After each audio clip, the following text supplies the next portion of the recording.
السلام علیکم۔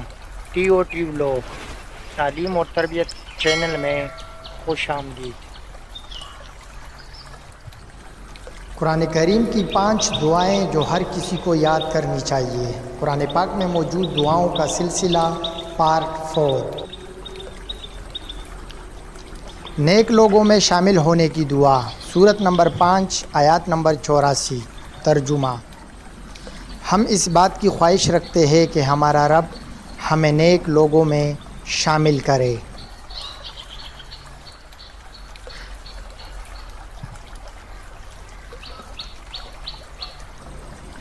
مغفرت اور رحمت کی دعا، سورت نمبر 7 آیات نمبر 23۔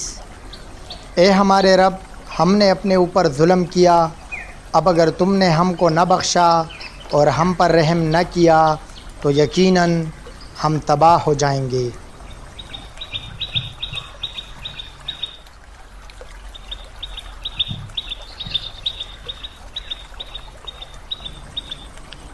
ظالموں میں شمولیت سے بچنے کی دعا، سورت نمبر 7 آیات نمبر 47۔ ترجمہ: اے ہمارے رب، ہمیں ان ظالم لوگوں میں شامل نہ کرنا۔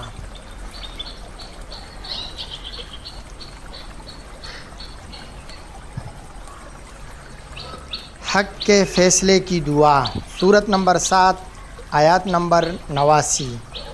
اے ہمارے رب، ہمارے اور ہماری قوم کے درمیان ٹھیک فیصلہ کر دے اور تو بہترین فیصلہ کرنے والا ہے۔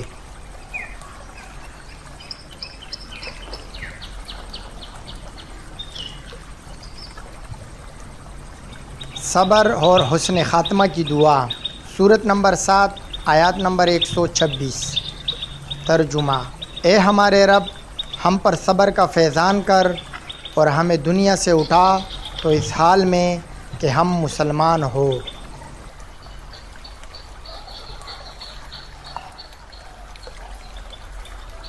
ویڈیو کیسی لگی اس بارے میں ضرور بتائیے گا۔ چینل کو سبسکرائب کر دیں اور بیل آئیکن بھی ضرور دبا دیں۔ اللہ حافظ۔